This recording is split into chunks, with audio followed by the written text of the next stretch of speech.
Good afternoon everyone. Class 9th और 10th के लिए हिंदी सब्जेक्ट का चैप्टर जो है 5 नागार्जुन वो हम पढ़ने वाले हैं।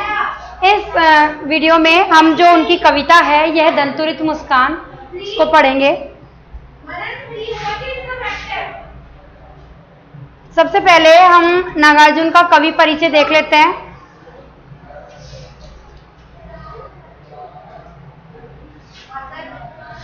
नागार्जुन जो है वो एक बड़े जाने माने कवि थे। इनका जन्म बिहार के दरभंगा जिले के सतलका गांव में सन 1911 में हुआ था। बिहार के थे ये। बिहार में दरभंगा जिले के सतलका की जगह पर उनका जन्म हुआ था 1911 में। उनका मूल नाम कई बार क्वेश्चन आ जाता है, इनका मूल नाम क्या था? वैद्यनाथ मिश्र था इनका मूल नाम, लेकिन ये नागार्जुन नाम से अपनी कविताएं लिखा करते थे। आरंभिक शिक्षा इन्होंने संस्कृत पाठशाला में इनकी हुई थी। फिर अध्ययन के लिए बनारस और कलकत्ता गए। 1936 में वे श्रीलंका गए और उसके बाद वहीं पर बौद्ध धर्म में इन्होंने दीक्षा ले लिया था, बौद्ध धर्म अपना लिया। 2 साल के बाद 1938 में स्वदेश लौट आए। 1938 में वो अपने खुद के देश में आ गए। घुमक्कड़ी और अक्खड़ स्वभाव के धनी नागार्जुन ने अनेक बार संपूर्ण भारत की यात्रा की। इन्होंने जो है घुमक्कड़ी स्वभाव था, इसीलिए उन्होंने जो है यात्राएं भी बहुत बार की। अक्खड़ थोड़ा इनका नेचर जो है थोड़ा अखड़ू टाइप का नहीं था, अखड़ू टाइप का नेचर थोड़ा, हाँ उस टाइप का नेचर था उनका। अनेक बार संपूर्ण भारत की यात्रा की। 1998 में 1998 में उनका देहांत हो गया था। जन्म कब हुआ? 1911 में। देहांत कब हुआ? 98 में। जन्म कहाँ हुआ? बिहार के दरभंगा जिले के सतलका गांव में। मूल नाम क्या था इनका? वैद्यनाथ मिश्र। अब चलते हैं इनकी कृतियों की तरफ। इन्होंने कौन कौन सी काव्य रचनाएं की या काव्य कृतियां इनकी कौन कौन सी है? मूलतः युगधारा, सतरंगे पंखों वाली, हजार हजार बाहों वाली, तुमने कहा था, पुरानी जूतियों का कोरस, आखिर ऐसा क्या कह दिया मैंने, मैं मिलिट्री का बूढ़ा घोड़ा। ये जो है इनकी पूरी रचनाएं हैं। इन रचनाओं के नाम आपको याद होने चाहिए, क्योंकि क्वेश्चन बनता है कि नागार्जुन की किन्हीं 2 काव्य कृतियों के नाम बताइए, तो कोई सी भी 2 काव्य कृतियां आपको याद होनी चाहिए। नागार्जुन ने कविता के साथ साथ उपन्यास भी लिखे और अन्य गद्य विधाओं में भी लेखन किया। गद्य विधाओं का मतलब हो गया कि इन्होंने नाटक, कहानी का ये सब लिखे हैं।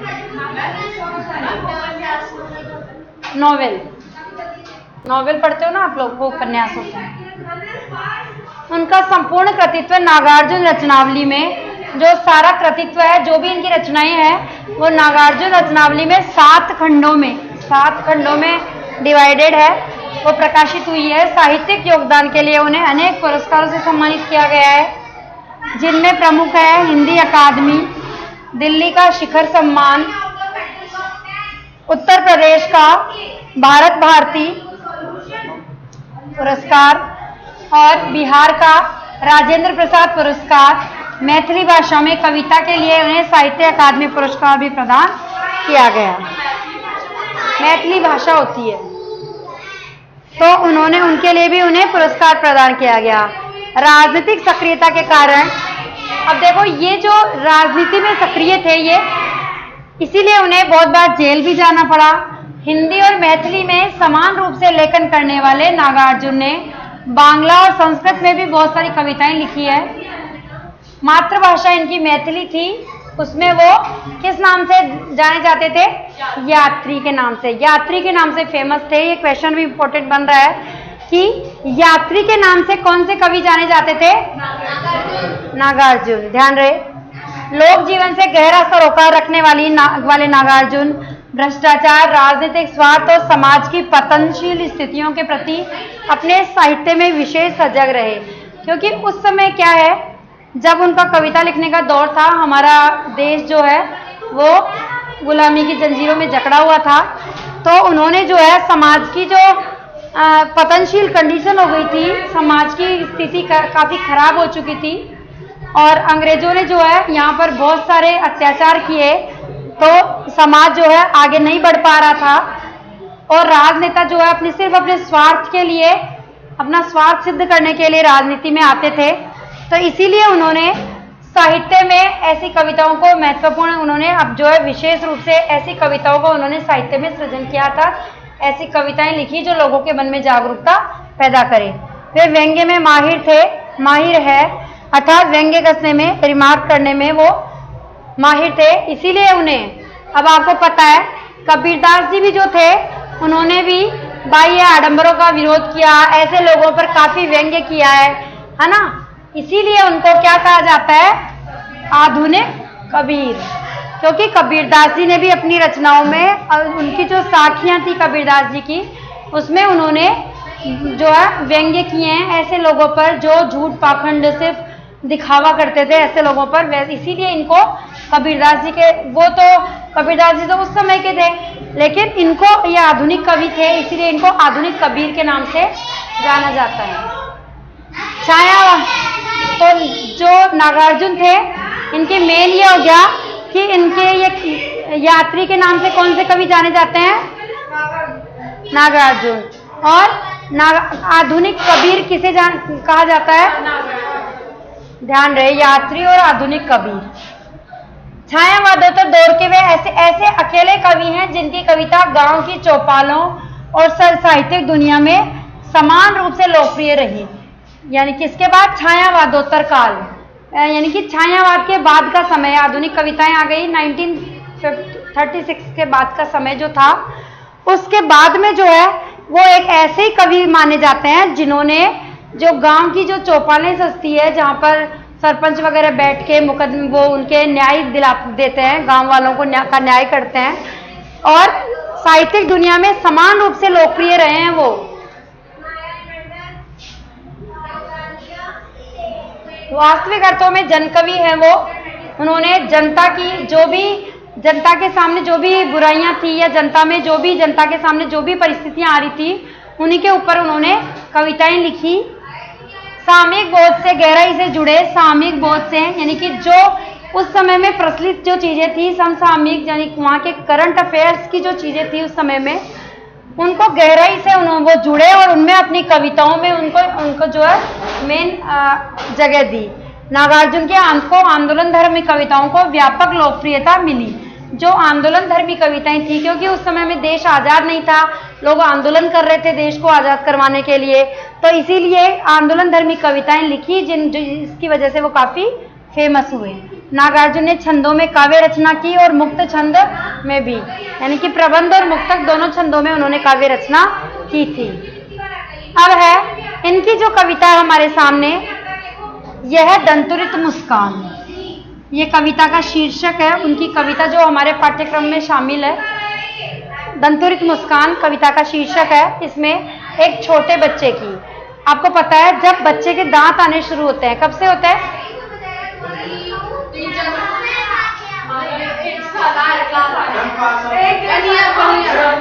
9 महीने के बच्चे के दांत आने शुरू हो जाते हैं और साल भर तक मतलब वो छोटे छोटे दांत उस बच्चे के आते रहते हैं। साल भर, किसी किसी के 1-2 महीने ज़्यादा हो जाते हैं। तो वैसे ही एक बच्चा है जो साल भर का बच्चा है, मतलब लेखक का खुद का ही बच्चा है वो। तो लेखक क्या है, बाहर रहते थे उस समय में, तो वो उनका बच्चा जब वो घर आता है अपने घर, तो क्योंकि वो बच्चा माँ के पास रहता है तो माँ को तो अच्छे से जानता है, लेकिन वो अपने पिता को नहीं जानता है, क्योंकि छोटे बच्चे तो क्या ही जानेंगे, वो तो भूल जाते हैं।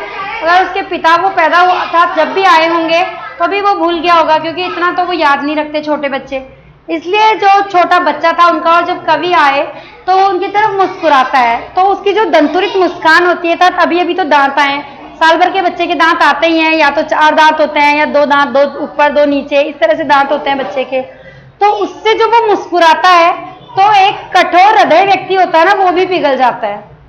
आपको पता है छोटा बच्चा जब स्माइल करता है तो कोई चाहे कितना ही गुस्से में क्यों ना हो, बच्चे के सामने अगर बच्चे की स्माइल, अगर बच्चा हमको स्माइल से देखता है तो हम उसकी दंतुरित मुस्कान देखकर हमारा भी जो है कठोर हृदय भी होगा, गुस्से में भी अगर हम होंगे तो भी हम शांत, एकदम शांत हो जाते हैं। तो ऐसा ही कवि के साथ हुआ है कि वो बता रहे हैं कि इसमें एक छोटे से बच्चे की जो मनोहरी, बड़ी ही मन को हरने वाली मुस्कान जो है, उसको देखकर कवि के मन में क्या क्या भाव उमड़ते हैं उस मुस्कान को देखकर।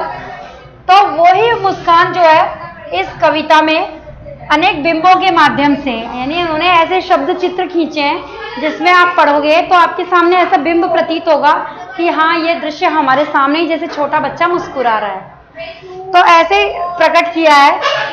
कवि का मानना है कि सुंदरता में ही जीवन का संदेश है। क्या कवि, ये कविता क्या संदेश देती है कि हमेशा मुस्कुराते रहो। अपने चेहरे पर एक, जैसे एक छोटा बच्चा रहता है, उसके चेहरे पर जैसे मुस्कान आती है, वैसे ही हमें भी हमेशा मुस्कुराते रहना चाहिए, क्योंकि जीवन की सुंदरता मुस्कुराने में ही है। इस सुंदरता की व्याप्ति ऐसी है कि कठोर से कठोर मन भी पिघल जाता है। अर्थात जब बच्चा, छोटा बच्चा जब मुस्कुराता है तो कितना भी कठोर हृदय उसके सामने क्यों न चला जाए, वो भी मुस्कुरा देता है। इस दंतुरित मुस्कान की मोहकता तब और बढ़ जाती है जब उसके साथ नजरों का बांकपन जुड़ जाता है। बांकपन मतलब तिरछापन। कहने का मतलब है कि वो बच्चा जो है जब अपने पिता को अब उसके पिता, वो थोड़ी अजनबी नजरों से देखता है उनको, क्योंकि वो जानता नहीं है अपने पिता को, लेकिन जब वो यूं तिरछी नजरों से देखता है बांकपन से, तो उसके पिता उसकी तरफ मुस्कुराई देते हैं और वो सुंदरता उसकी और भी ज्यादा अच्छी लगने लगती है। अब जो है ये कविता है इसकी नागार्जुन की, जो ये कविता है, ये दंतुरित मुस्कान, सबसे पहले हम ये पढ़ लेते हैं, उसके बाद में इनकी दूसरी कविता की तरफ हम देखेंगे। अब देखिए आपके सामने ये दंतुरित मुस्कान जो है बच्चे की, वो आपको दिख रही है, स्माइल, है ना।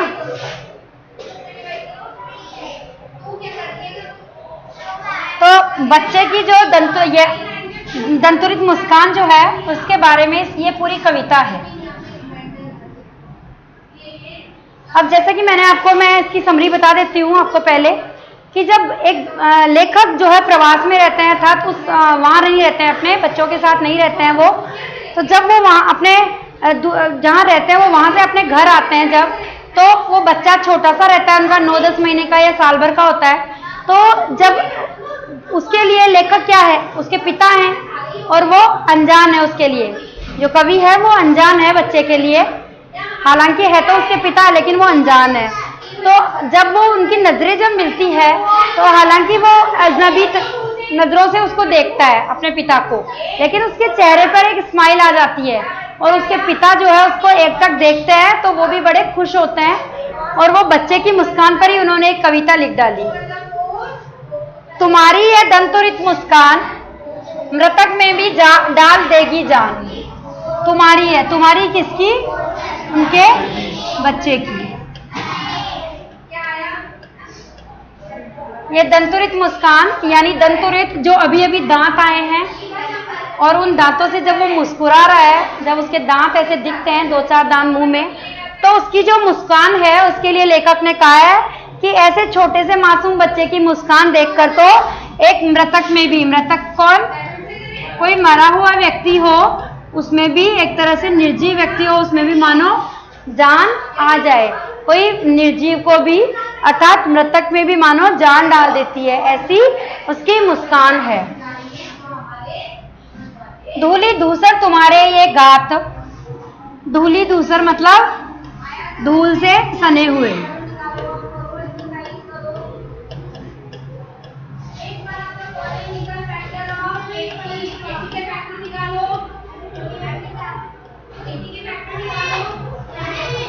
कहने का मतलब है धूली धूसर यानी धूल मिट्टी से सने हुए तुम्हारे ये गात, गात मतलब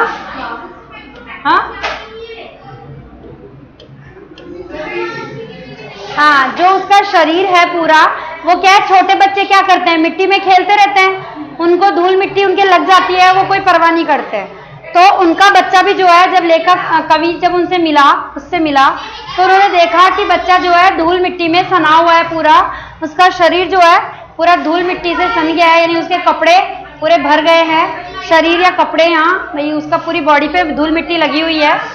छोड़कर तालाब मेरी झोपड़ी में खिल रहे जलजात। अब कवि यहाँ क्या कहता है कि ऐसा प्रतीत होता है मानो एक जलजात, जलजात मतलब क्या होता है? कमल। कि मानो, कवि ऐसे कहते हैं कि मानो मेरी इस झोपड़ी में कमल खिल गए हैं, अर्थात तालाब को छोड़कर, क्योंकि कमल कहाँ खिलते हैं? तालाब में, कीचड़ में। तो जहाँ तालाब बताया कि तालाब में, मानो तालाब को छोड़कर आज मेरी झोपड़ी में क्या खिल गए हैं? कमल। कमल किसके लिए आया है? बच्चे के लिए। हाँ, तो कवि कह रहे हैं कि मानो आज तो कमल जो है झोपड़ी को छोड़कर, तालाब को छोड़कर मेरी झोपड़ी में आकर खिल गए हैं। अर्थात वहां खिलना क्या? फूलों का तो खिलना और बच्चे का मुस्कुराना समान बताया गया है ना। तो यहाँ उत्प्रेक्षा अलंकार है, मानो कह रहा है कि मानो मेरी झोपड़ी में जो है कमल खिल गए हो।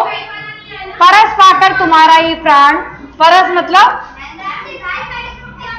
स्पर्श, कि तुम्हारा स्पर्श पाकर तो प्राण, अर्थात मेरे प्राणों में जान ही आ गई है। उन्होंने जब बच्चे को देखा और जब बच्चे ने मुस्कुराकर अपनी दंतुरित मुस्कान से अपने पिता को देखा, तो वो कहते हैं कि ऐसे बच्चे का स्पर्श पाकर तो जान, प्राण में जो है जान आ जाती है। पिघल कर जल बन गया होगा कठिन पाषाण। अब वो कह रहे हैं कि ऐसे बच्चे का स्पर्श पाकर, अर्थात ऐसी दंतुरित मुस्कान देखकर तो किसी भी व्यक्ति का जो है कठिन पाषाण के जैसा अगर हृदय हो, पाषाण यानी क्या होता है? पत्थर।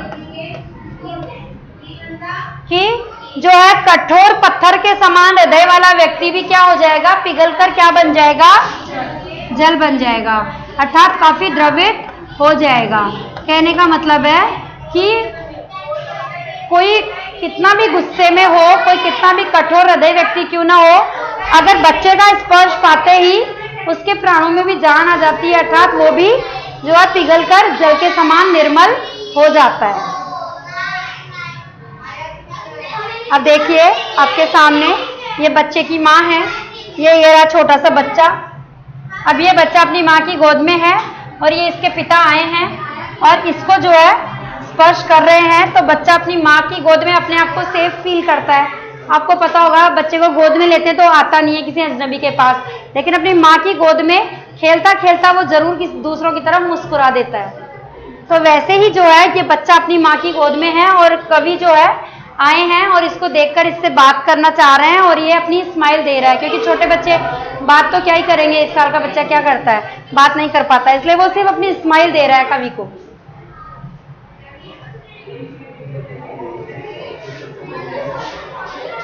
अब जब वो बच्चा अपनी दंतुरित मुस्कान से उनको देखता है तो आगे उनको कैसा फील होता है? छू गया तुमसे कि झड़ने लग गए शेफालिका के फूल। शेफालिका एक वाइट कलर का फूल होता है, बिल्कुल हल्का सा होता है, सुंदर फूल होता है। तो वो कह रहे हैं कि तुम जैसे ही मेरी तरफ मुस्कुराए तो ऐसा लगा मानो मुझ जैसे कठोर हृदय व्यक्ति के भी दिल से जो है क्या झड़ने लगे? शेफालिका के फूल जो कि कोमल होते हैं। तो वो कह रहे हैं कि मुझ जैसे कठोर पाषाण हृदय दिल भी जो है कोई भी उसके सामने कोई कठोर पाषाण हृदय व्यक्ति आए, लेकिन उससे भी जो है क्या झड़ने लग जाते हैं? शेफालिका के फूल। अर्थात बताया गया है बांस था कि बबूल, कि जिस तरह से बांस और बबूल, आपको पता है बांस और बबूल एक कठोर पौधे होते हैं और पेड़ होते हैं, और बबूल के तो आपको पता है कितने बड़े बड़े कांटे होते हैं। तो और बांस का भी तो कठोर होता है पेड़, देखा होगा आपने बांस का। तो वो कह रहे हैं कि बांस और बबूल जैसे कठोर हृदय कोई हो, उनके सामने किससे किया है, कंपेयर किया है कि इनको जो है ऐसे हृदय वाले व्यक्ति भी उनके मन से क्या झड़ने लग जाते हैं? शेफालिका के फूल के समान वो भी कोमल हृदय उस समय उसकी मुस्कान के सामने वो कठोर नहीं रह पाते हैं। किसके समान हो जाते हैं? शेफालिका के फूल के समान कोमल हो जाते हैं। तुम मुझे पाए नहीं पहचान। अब वो अपने बच्चे से कहते हैं कि क्या तुम मुझे पहचान नहीं पाए? अपने बच्चे से सवाल कर रहे हैं कि तुम मुझे पहचान नहीं पाए। बच्चा तो क्या ही पहचानेगा। वो कह रहे हैं देखते ही रहोगे अनिमेष कि क्या तुम मुझे, अनिमेष का मतलब होता है बिना पलक झपकाए। छोटे बच्चे एकटक देखते रहते हैं ना, बिना पलक झपकाए जो बच्चा देखता है एकटक,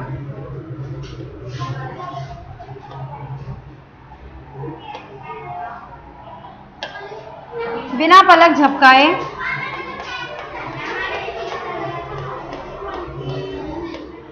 बिना पलक झपकाए जब वो अपने पिता की तरफ देखता है, तब वो पिता उससे कहते हैं कि थक गए हो, कि तुम तो थक गए होंगे, एक तक मेरी तरफ देख रहे हो। तो उसके पिता को थोड़ी दया आ जाती है कि बच्चा, एक तो मैं अजनबी हूँ, मेरे सामने बच्चा एक तक देखे ही जा रहा है, इसलिए वो उसको कहते हैं कि तुम अपनी नजरें फेर लो, तुम थक गए होंगे कि मुझे एक तक देखे ही जा रहे हो बिना पलक झपकाए हुए।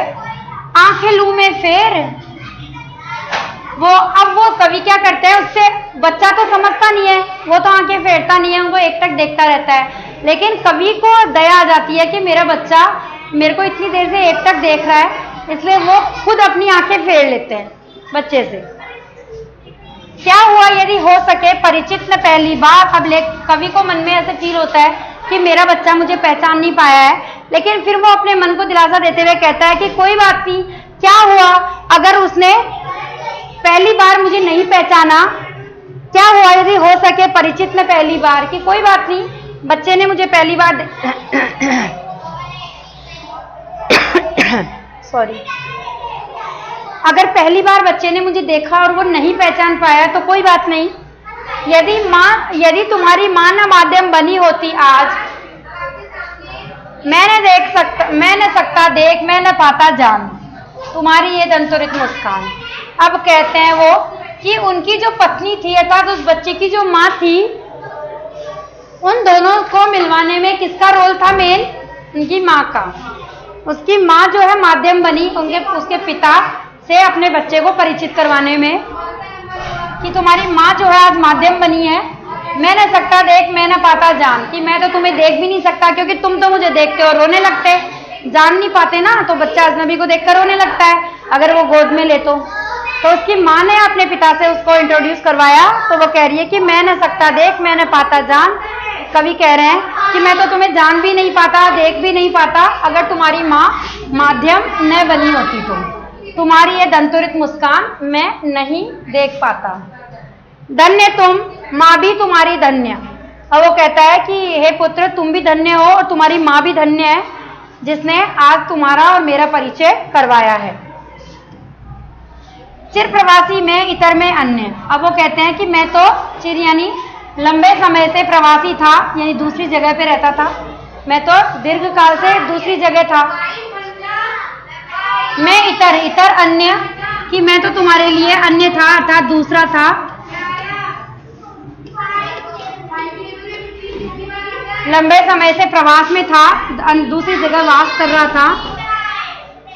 इस अतिथि से प्रिय तुम्हारा क्या रहा संपर्क। अतिथि यहाँ किसके लिए आया है? बच्चे के पिता के लिए।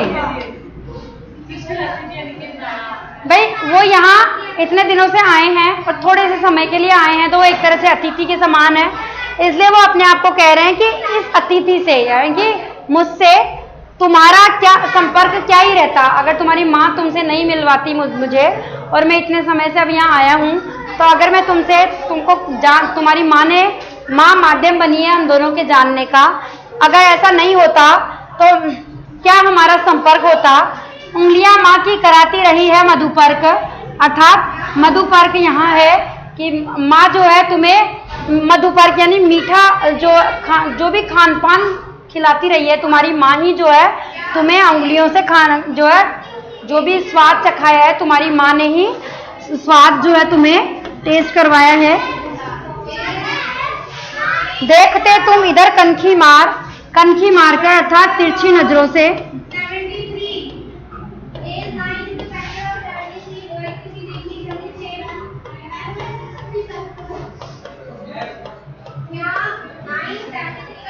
देखते तुम इधर कनखी मार कि तुम मुझे जो है तिरछी नजरों से जब देख रहे हो और होती जबकि आंखें चार, और जब हमारी आंखें चार होती है अर्थात जब हम दोनों एक दूसरे को देखते हैं, आंखें चार होना यानी नजरें मिलना